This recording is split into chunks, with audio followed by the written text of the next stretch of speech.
네, 1학기 2회고사 대비해서 여러분들 2단원의 암석의 종류와 암석의 순환을 개념 정리부터 시작하도록 하겠습니다. 후반부에 문제풀이도 있으니까 끝까지 시청해 주세요.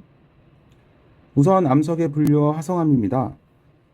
암석을 먼저 분류할 때는 다음과 같이 생성 과정에 따라서 분류한다는 거 꼭 기억해 주시고요. 생성 과정에 따라서 화성암, 퇴적암, 변성암으로 분류가 되는데 그 중에서 화성암은 마그마가 굳어서 화성암이 됩니다. 마그마가 굳을 때는 지하 깊은 곳이나 또는 지표 두 가지 경우가 있는데 그 경우에 따라서 화성암도 여기 보이는 것처럼 화산암과 심성암으로 나누게 돼요. 자, 마그마가 분출을 하면서 흘러나오면 용암이라고 하는데 이 용암이 굳었을 때는 화산암, 마그마가 내부에서 식어서 천천히 굳은 거는 심성암입니다. 유문암, 현무암, 화강암, 반려암이라는 네 가지 종류가 있는데요. 그 부분을 이렇게 나눠서 보도록 할게요. 자, 마그마가 굳은 화성암에는 화산암과 심성암이 있고요. 화산암은 지표 근처에서 빠르게 식어서 광물의 크기가 작은 녀석을 말하고요. 심성암은 지하 깊은 곳에서 천천히 식으니 광물들이 모일 시간이 있어서 광물의 크기가 커지게 됩니다. 그런 걸 심성암이라고 하고요. 화산암에는 암석이 유문암과 현무암이 있고 심성암에는 화강암과 반려암이 있습니다. 자, 이 암석은 또 광물의 크기가 작다, 광물의 크기가 크다라고 나눌 수도 있는데 암석의 색깔로도 나눌 수가 있어요. 어두운 광물을 많이 포함하고 있는 현무암과 반려암은 암석이 어둡고 유문암과 화강암이 밝은 이유는 밝은 광물을 많이 포함하고 있기 때문에 밝게 됩니다. 요 네 가지 암석에 대해서 암석의 색과 광물의 크기를 비교하는 문제가 자주 나오니 꼭 기억해서 판단하도록 하세요. 자, 다음은 퇴적암입니다. 자, 생성 과정에 따라서 나누는 퇴적암은 퇴적물이 쌓여서 이 퇴적물들이 다져지고 굳어져 가지고 암석이 되는 걸 퇴적암이라고 합니다. 그래서 퇴적암은 퇴적물이 쌓여서 만든 거기 때문에 어떤 퇴적물이 쌓이냐에 따라서 또는 그 퇴적물의 알갱이의 크기는 어떠냐에 따라서 퇴적암의 종류가 달리 됩니다. 그리고 위에서 놓친 게 이 퇴적물이 쌓이려면 자갈, 모래, 진흙과 같이 작은 알갱이가 되어야 되지만 물과 바람에 의해서 이동이 가능하겠죠. 그래서 퇴적물이 되기 전에는 풍화라는 작용을 잘게 부서지는 풍화작용이 있어야 되고요. 그 풍화작용으로 인해서 작아진 물질들이 물과 바람에 대해서 운반되고 쌓이는 퇴적물이 되어야 돼요. 그리고 아까 나온 것처럼 다져지고 굳어지는 과정도 있어야 되고요. 자, 이번에는 퇴적암의 종류인데요. 퇴적암은 아까 앞에서 말한 것처럼 퇴적물의 종류와 알갱이의 크기에 따라서 퇴적물이 결정이 되기 때문에 다음과 같이 퇴적물이 자갈을 많이 포함하는 경우, 주로 모래가 되어 있는 경우, 진흙만 있는 경우, 그리고 석회질 물질이라는 다른 물질이 있는 경우가 달라지게 됩니다. 자갈을 포함하는 돌은, 암석은 여기 보시면 이렇게 자갈 모양들이 있죠. 이 자갈을 포함하고 있는 암석을 여감이라고 하고요. 모래만 주로 모래인 녀석, 모래가 다만 있으면 이렇게 굳어지지 않기 때문에 주로 모래인 암석을 사암이라고 합니다. 표면이 까칠까칠하겠죠. 다음은 매우 고운 입자인 진흙이 굳어서 이암이 되기도 합니다. 자, 앞에 세 개는 알갱이의 크기로 알갱이가 큰 자갈, 중간 크기인 모래, 알갱이가 작은 진흙으로 나눠져 있는데요. 이번에 석회 물질은 조개나 산호로 만들어진 거기 때문에요. 앞에 있는 암석들과는 다른 종류의 퇴적물이 되는 거예요. 이 석회 물질이 쌓이면 석회암이라고 하고요. 이 석회암은 묽은 연산에 거품이 생기는 반응을 일으키고 있습니다. 석회암의 특징이에요. 자, 지금 하고 있는 게 퇴적암인데 이 퇴적암에서 나타날 수 있는 특징 꼭 있어야 된다는 건 아니고요. 퇴적암이면 이러한 특징을 가질 수 있다. 두 가지가 층리 그리고 화석입니다.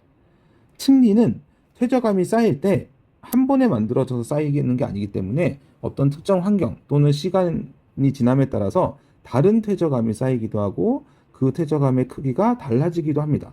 그렇게 서로 다른 퇴적물들이 번갈아 쌓이면은 한 층 한 층 줄무늬 형태로 보이는데 이러한 것들을 층리라고 합니다. 그리고 이러한 부분이 쌓일 때 과거에 살았던 생물이 그곳에 갇히면 화석으로 남게 되는 것이죠. 그래서 퇴적암에서 나타낼 수 있는 특징은 나타날 수 있는 특징이라는 것은 꼭 나타난다는 게 아니고 나타날 수 있다는 뜻이에요. 그래서 층리와 화석이라는 특징이 있습니다. 다음은 변성암. 변성암은 앞에 그 두 암석이 지하에서 높은 열과 압력을 받았을 때 새롭게 만들어지는 암석을 변성암이라고 합니다. 변성암은 기존에 있는 암석이 열과 압력을 받았기 때문에 원래 암석이 무엇이냐에 따라서 변성암의 종류가 결정이 됩니다. 화강암이 변성이 되면은 편마암, 이암이 변성이 될 때는 편암을 거쳐서 편마암, 그리고 사암은 규암, 석회암은 대리암으로 이렇게 변성이 되는 걸 알 수 있습니다. 아까 석회암이 물금연산에 반응을 했었죠. 똑같이 대리암도 물금연산에 반응을 해서 거품을 만들어내기도 합니다.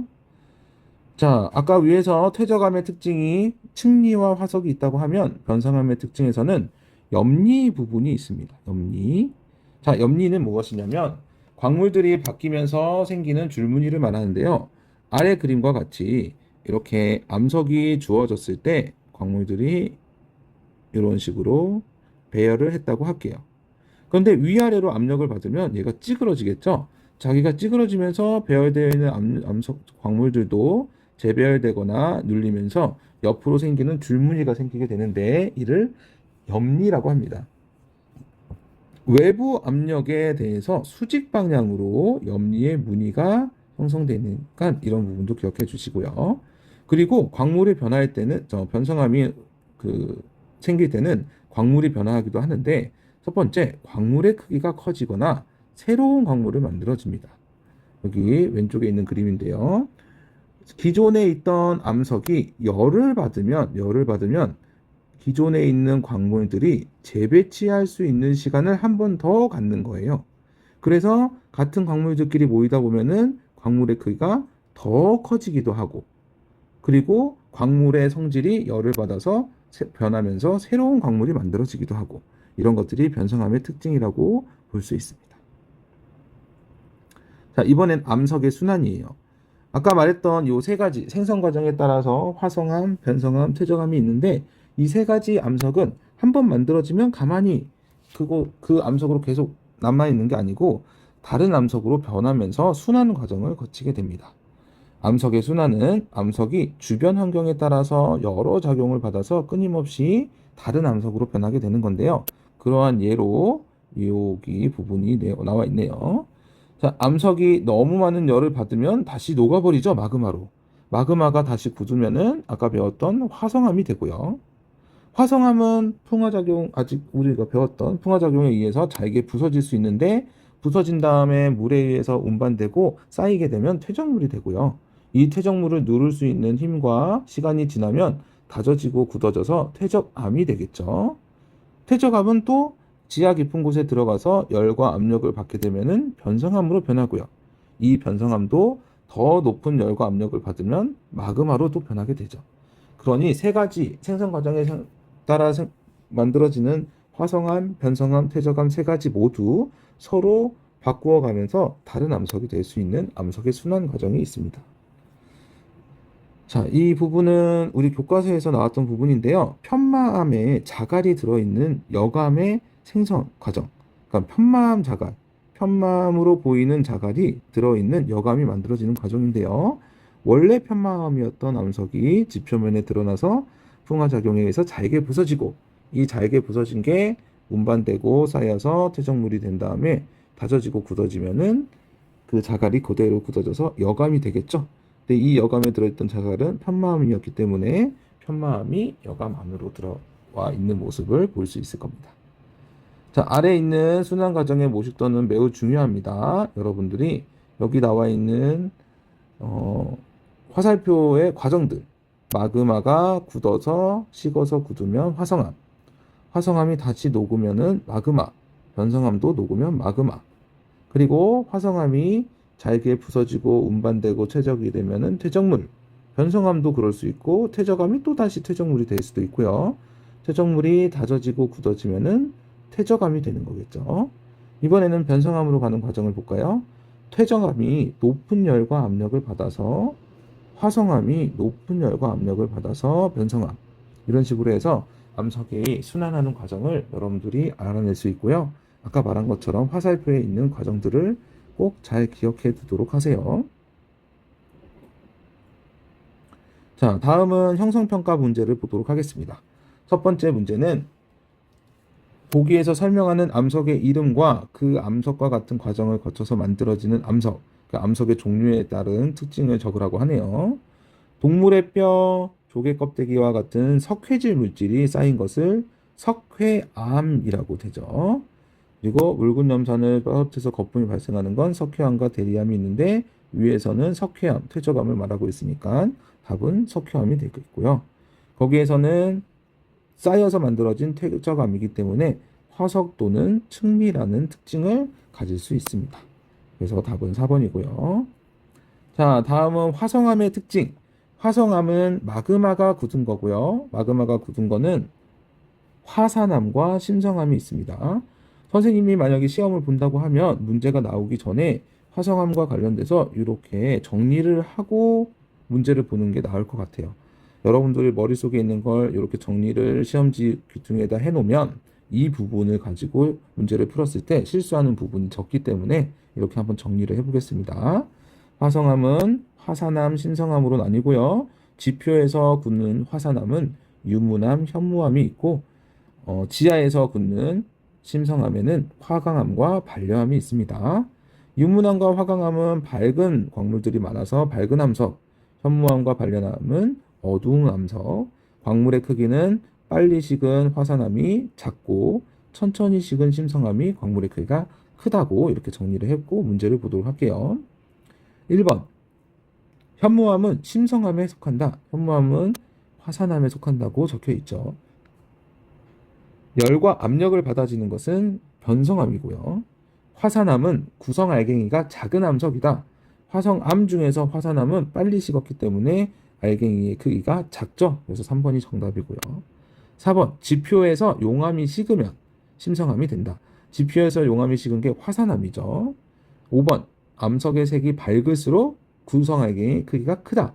암석의 색과 구성 알갱이의 크기는 관련이 없습니다. 네. 자, 또다시 화성암인데요. 위의 그림을 적었다면 아래 3번에 있는 그림도 여러분들이 바르게 확인할 수 있을 겁니다.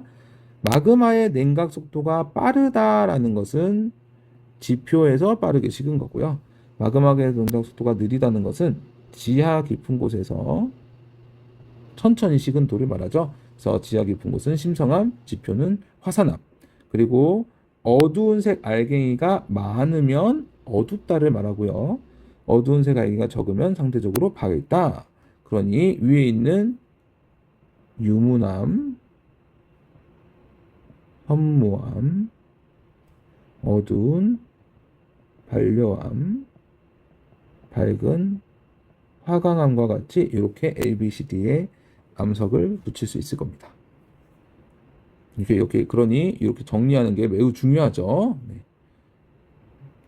다음은 4번. 화성암의 결정의 크기. 화성암을 구성하고 있는 광물의 결정의 크기를 생성 깊이 및 마그마의 냉각 속도와 연관시켜서 설명하래요. 생성 깊이가 깊을수록 마그마의 냉각 속도는 느리죠. 그러니 광물의 결정의 크기가 크다. 이렇게 해서 써면 될 것 같습니다. 다음은 변성암. 변성암에 대한 특징. 층리가 있는 것은 퇴적암이고요. 열에 의해서 큰 결정이 생성되기도 하는 게 변성암이 맞고요. 디귿번. 퇴적물이 쌓여서 다져지고 굳어지는 건 퇴적암이죠. 그래서 니은번만 맞게 되겠습니다. 다음은 6번. 이암, 화강암, 편마암을 요 물음을 통해서 분류했다고 하네요. 자, 여러분들이 이 문제를 풀기 전에 기본적인 부분을 여기다 써주시면 좋을 것 같아요. 이암이라는 것은 진흙이 퇴적돼서 된 퇴적암이고요. 화감암이라는 것은 지하 깊은 곳에서 화성암 중에 심성암에 속해 있고요. 다음 편마암이라는 것은 화강암이나 이암이 변해서 변성암으로 되어 있는 암석을 편마암이라고 하죠. 자, 이 기본 정보를 가지고 물음을 보도록 하겠습니다. 퇴적물이 쌓여서, 세 개 중에 퇴적물이 쌓여서는 이암밖에 없고요. 나머지 화강암, 편마암 중에 염리가 관찰되는 것은 변성암인 편마암이고, 나머지 하나가 화강암이 남아있겠죠? 그리고 보기를 보시면 A는 진흙이 퇴적되어 만들어진 암석이다. 이 설명이 맞고요. B, 이암의 변성암이거나 화강암의 변성암이 편마암이다. 네, 맞고요. C, 밝은 색의 암석이다. 화강암은 밝은 광물들이 많으니까 밝은 색의 암석 맞죠. 그래서 5번이 답이 되겠습니다. 자, 다음은 암석의 순환 과정이에요. 여기서는 화살표의 과정을 물어보기보다는 어떤 암석과 어떤 과정을 거치냐 부분이 나와 있네요. 자, 마그마가 식었대요. 그러면은 화성암, 열과 압력을 받았대요. 그러면 변성암, 퇴적물이 굳어졌대요. 그럼 여기는 퇴적암이 되겠죠? 자, 그런데 이 선생님이 쓴 암석의 종류를 물어본 게 아니고 암석의 하나하나에 속해 있는 그 작은 암석들을 물어봤네요. A는 퇴적암, 규암은 퇴적암이 아니고 4암, 2암, 석회암은 맞고 반려암은 아니죠. B, 변성암, 변성암은 대리암이 맞고 편암도 맞고 규암도 맞고 화강암이 아니고요. C, 화성암, 유문암, 화강암은 맞는데 규암, 편암은 아니고 반려암은 맞고요. 그럼 모두 맞는 표현은 2번이 되겠네요. 자, 마지막 문제. 암석의 순환을 나타낸 것이다. A, B, C 과정에 대해서 물어보고 있네요. 기억, A 과정에서는 편암이 형성된다. 마그마가 화성암으로 굳어지는 거기 때문에 편암이라는 변성암은 만들어질 수 없겠네요. B 과정에서 규암이 만들어진다. 변성암으로 가는 열과 압력을 받아서 변성암의 한 종류인 규암을 만들어낼 수 있겠네요. 규암은 사암이 변한 겁니다. C. 퇴적물이 굳어지는 과정에서는 석회암이 만들어질 수 있겠죠. 석회암도 퇴적암의 종류니까. 그래서 4번이 되겠습니다. 자, 이렇게 해서 암석의 순환까지 마치도록 하겠습니다. 네, 이제 2단원의 지각의 변화의 부분에 대해서 하도록 하겠습니다. 처음에 나와 있는 부분은 풍화와 토양이죠. 자, 풍화작용은 지표에 있는 암석이 물, 공기, 생물, 물만 아니고 공기와 생물 등의 작용으로 잘게 부서지는 현상을 풍화라고 합니다. 이러한 풍화에는 두 가지로 나눠볼 수 있어요. 여러분들이 이 기계적 풍화와 화학적 풍화, 잘게 부수는 작용과 성분을 변화시키는 작용 두 가지로 구분해 주셔야 됩니다. 처음에 잘게 부수는 작용은 암석에 들어간 물이 얼게 되면 부피가 늘어나게 되죠. 부피가 늘어나면서 암석의 틈을 점점 벌리게 되고 그래서 암석이 잘게 부서지는 현상을 하나의 예시로 들 수 있고요. 또 잘게 부수는 작용의 두 번째 예시는 암석의 틈에 식물 뿌리가 자라면서 암석을 잘게 부숴버리는 작용이 있습니다. 다음은 성분을 변화시키는 작용인데 지하수가 석회암에 녹여들면서 석회 동굴을 만드는 과정, 그리고 공기 중에 있는 산소와 암석의 일부가 반응을 해서 붉게 변하는 작용, 이렇게 해서 성분을 변화시키는 예시와 잘게 부수는 예시를 구별해서 풍화작용을 나눠주시면 좋을 것 같습니다. 자, 다음은 토양의 생성. 이러한 풍화로 인해서 암석이 잘게 부서지면은 성분이 변하고 부서지면서 식물이 자랄 수 있는 흙이 되는데 이거를 토양이라고 합니다. 토양이라는 부분은 여기 나와 있는 것처럼 그림을 통해서 먼저 보도록 할게요. 여기 단단한 기반한 층이 있었는데 이 암석이 풍화되면은 작은 암석 조각들과 모래들로 나눠지는 모질물이 만들어지고요. 그 풍화작용이 더 거치게 되면은 식물이 자랄 수 있는 토양이 만들어집니다.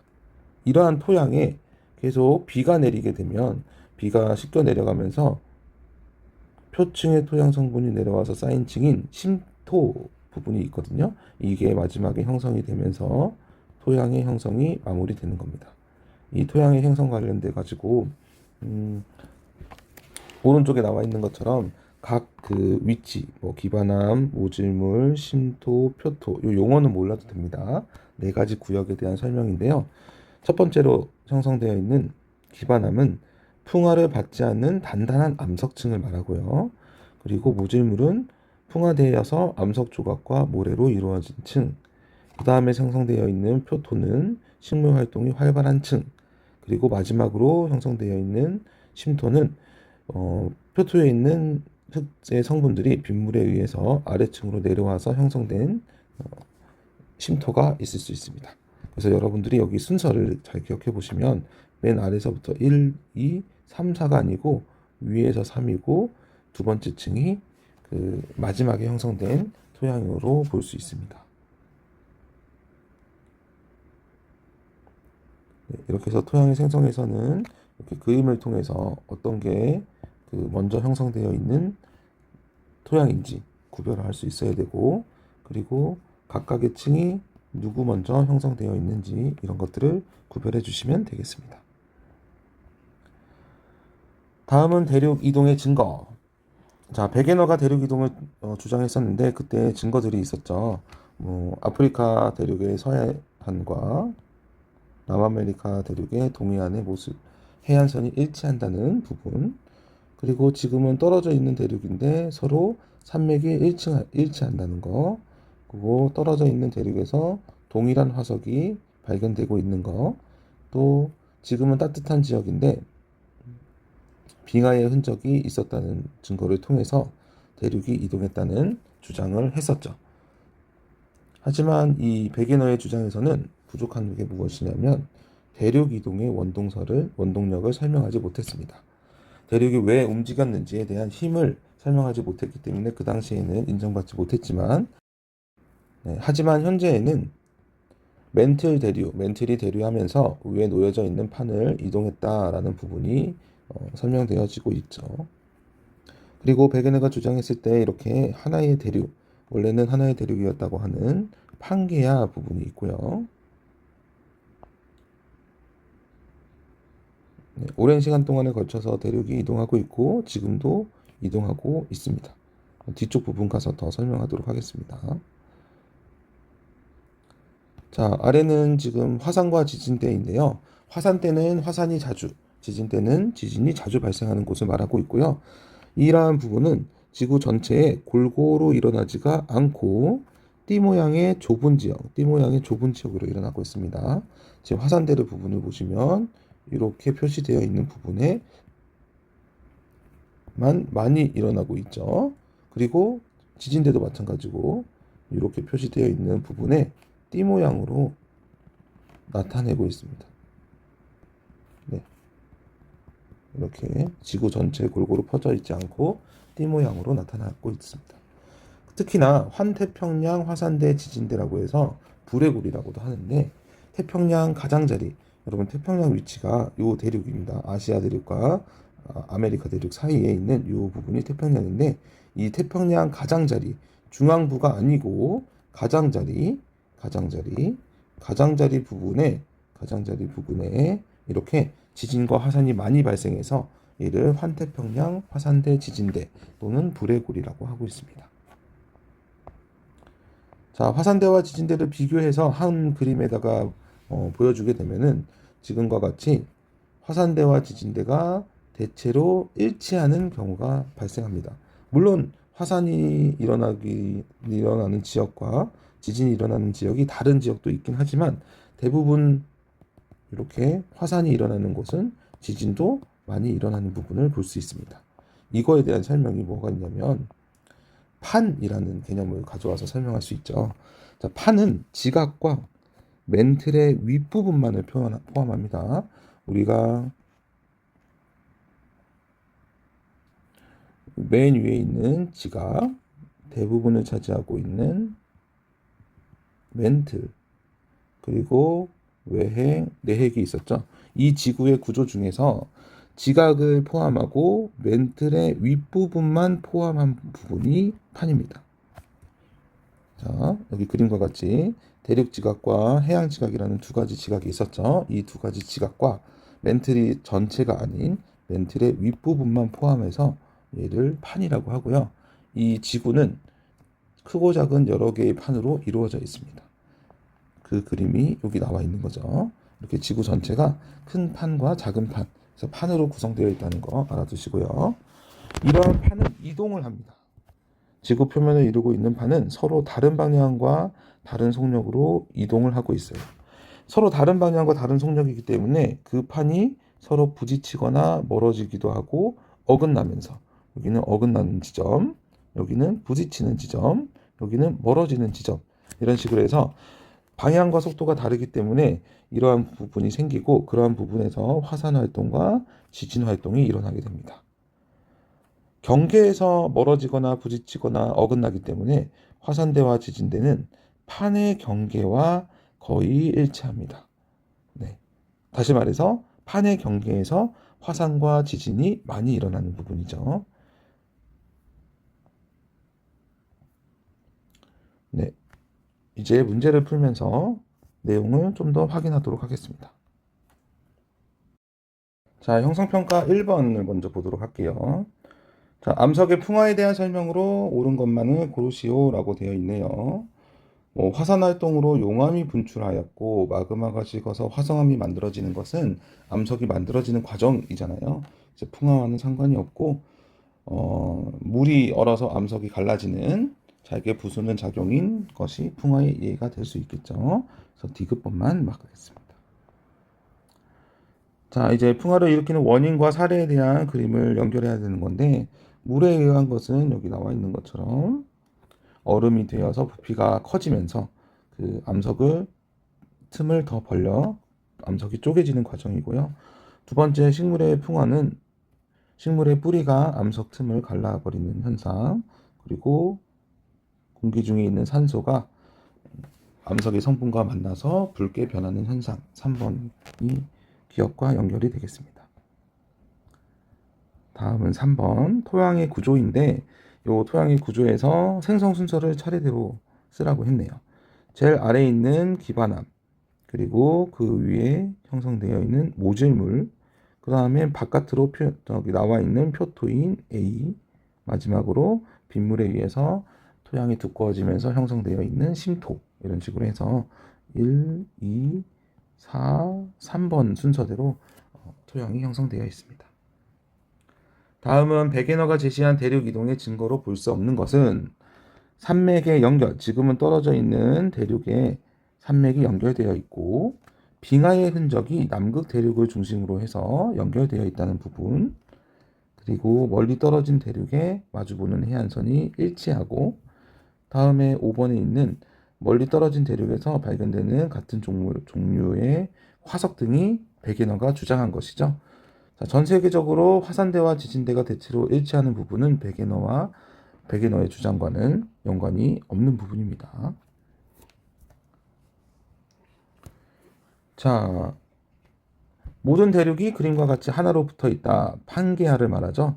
그거를 주장한 학자는 베게너, 위에 나와 있는 베게너가 되겠습니다. 다음 6번.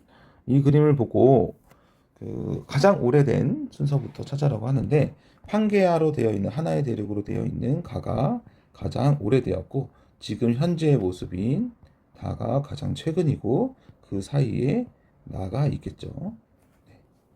원래는 판게아였다가 대륙이 점점 이동을 해서 지금의 형태로 배치되어 있다는 것을 적어주시면 될 것 같습니다. 다음은 화산대와 지진대. 1번 화산대와 지진대는 완벽하게 일치하진 않습니다. 거의 일치한다, 대체로 일치한다 이러한 표현은 맞는데 완벽하게는 아니고요. 지진은 대륙의 중심부에서 일어난다. 대륙을 가지고 설명하는 것도 안 되고 중심부도 아니죠. 판의 가장자리 또는 판의 경계에서 일어난다. 이렇게 많이 쓰이고 있습니다. 3번 화산 활동은 지구 전체에 골고루가 아니고 띠 형태로 좁은 지역에서 일어나고 있죠. 4번 대서양의 가장자리에서 유난히 화산 활동과 지진 활동이 많이 일어난다. 자, 요거를 위해서는 그림을 봐야 되는데요. 아프리카와 남아메리카, 북아메리카 사이가 여기가 대서양입니다. 여기 지금 요 그림이 대서양인데, 이 대서양은 대서양의 중심부에 판의 경계가 있고 대서양의 가장자리인 부분, 선생님이 구분하기 위해서 민트색으로 표시되어 있는 부분이 대서양의 가장자리고요. 보라색으로 표현되어 있는 부분이 대서양의 중심부입니다. 중심부에 판의 경계가 있기 때문에 대서양인 경우에는 가장자리가 아니고 중심부에서 그 화산 활동과 지진 활동이 활발하게 일어나고요. 태평양인 경우에는 판의 경계가 태평양의 가장자리에 있기 때문에 태평양의 가장자리에서 그 화산 활동과 지진 활동이 활발하게 일어나고 있습니다. 그래서 여기에서는 대서양의 중심부에서 화산과 지진이 많이 일어나고 있고요. 5번 화산과 지진 활동이 자주 발생한 지역은 대체로 띠 모양으로 좁은 지역에 분포한다. 5번이 맞는 표현이죠. 다음은 판. 아까 위에서도 강조를 했는데 판 구조에 포함되는 지역은 지각, 그리고 멘틀의 윗부분. 이 멘틀의 윗부분을 다른 말로는 멘틀 상부라고 합니다. 그래서 여기 2번이 맞는 부분이고요. 대륙지각, 해양지각, 그리고 지각 전체. 그래서 외핵은 포함되지 않고 있죠. 그리고 많이 물어보는 게 멘틀 전체가 아니고 멘틀의 윗부분만 해당하는 거 잘 기억해 두도록 하세요. 다음은 9번입니다. 자, 판의 이동 방향과 이동 속력은 서로 다르다. 이 방향과 이동 속력이 다르기 때문에 판이 부딪히고 멀어지고 어긋난다고 했었죠. 판은 대륙의 분포와 일치하지 않는다. 네, 대륙과 판은 다른 이야기입니다. 그래서 일치하지 않습니다. 뭐 예를 들어서 여기 아시아 대륙이라고 하는 곳에 인도 부분이 인도 오스트레일리아 판으로 나눠져 있죠. 유라시아 판이랑. 그래서 아시아 대륙으로 하지만 판과 대륙은 일치하지 않고 있고요. 디귿, 지진대와 화산대는 판의 경계와 거의 일치한다. 거의라는 표현을 썼기 때문에 얘도 맞고 있죠. 그래서 5번이 되겠습니다. 자, 1회 마지막 문제. 대서양의 가장자리에서, 아까 말했던 대서양의 가장자리에서는 화산 활동과 지진 활동이 잘 발생하지 않는다고 하는데 왜 그러냐면 대서양의 중심부에는 판의 경계가 아니죠. 가장자리를 물어보고 있죠. 가장자리에는 판의 경계가 없기 때문에 그렇습니다. 중심부에 판의 경계가 있기 때문에 중심에서 화산 활동과 지진이 활발하고 대서양인 경우에는 가장자리에서는 잘 일어나지 않고 있습니다. 네, 다음은 형성평가 2회 1번을 보겠습니다. 풍화작용을 아까도 두 형태로 나누라고 했죠. 잘게 부수는 작용과 성분을 변화시키는 작용으로 구분해 보겠습니다. 지하수에 의해서 암석이 용해되는 것은 성분을 변화시키는 과정. 기억. 암석의 틈에 물이 작용해서 얼고 어는 과정을 통해서 부수는 과정은 잘게 부수는 과정. 산소에 의해서 암석의 색이 변화하는 것은 성분을 변화시키는 과정이고요. 암석 틈에서 식물 뿌리가 자라면서 그 암석을 잘게 부수는 거는 여기 잘게 부수는 작용에 해당이 되겠죠. 그러한 현상을 두 가지 작용으로 나눠 보시기 바랍니다. 자, 이번 문제는 문제가 사라진 것 같은데 설명을 해본다면 물이 바위 틈에 들어간 상태에서 얼면은 부피가 팽창하게 되죠. 그러면서 바위 틈이 벌어지고 풍화되는 걸 말하고 있습니다.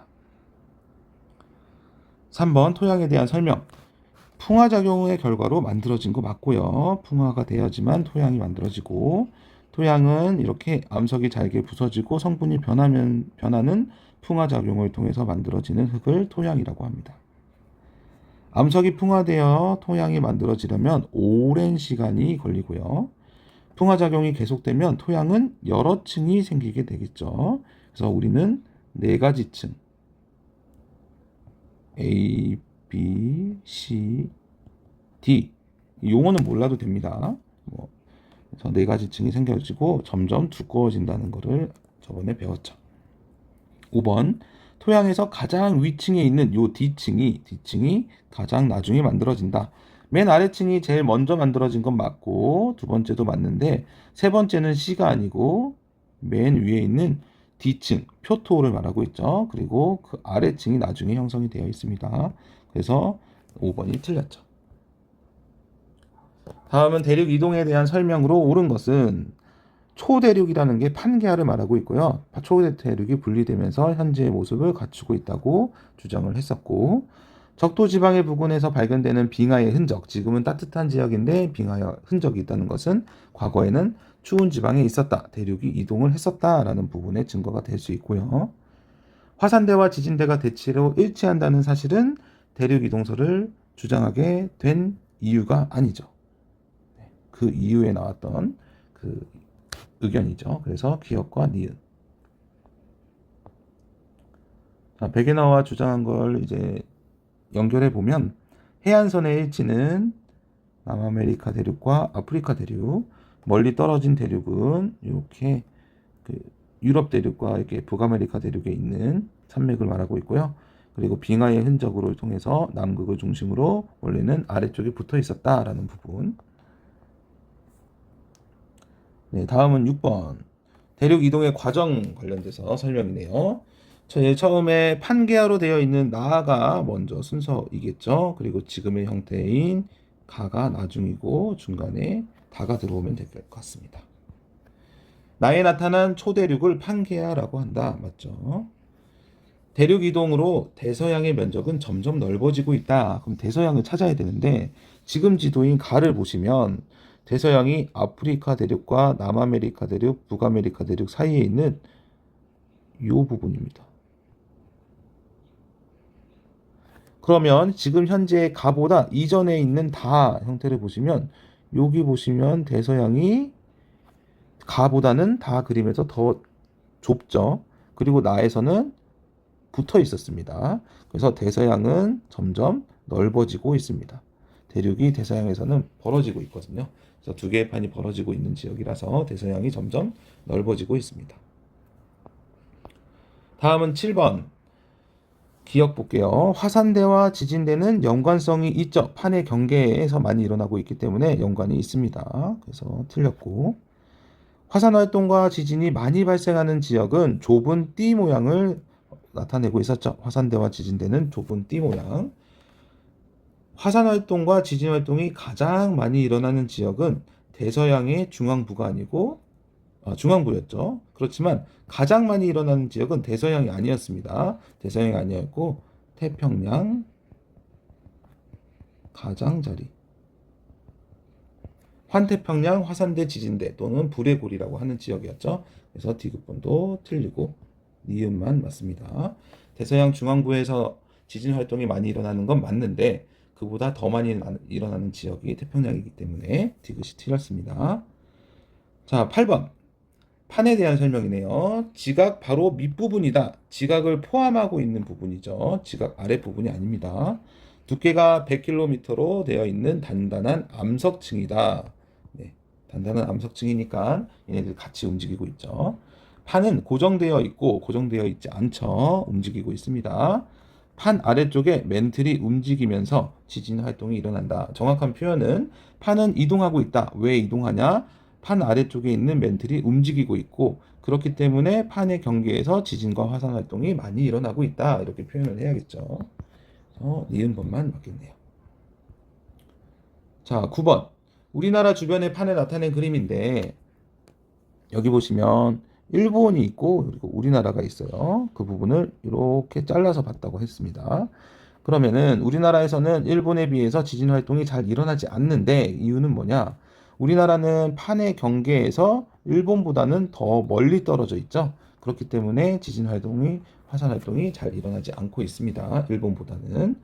자, 우리나라는 일본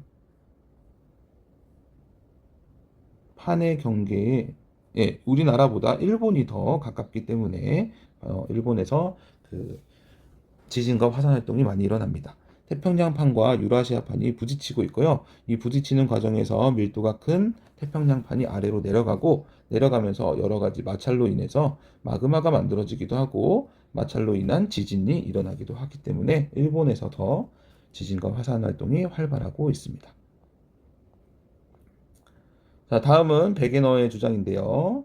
3억 3,500만 년 전에 대륙은 원래 한 덩어리였다. 그런데 지금은 대륙이 이동해서 지금과 같은 대륙 분포를 하고 있다라는 주장에서의 인정받지 못한 이유는 베게너가 대륙 이동의 원동력을 설명하지 못했죠.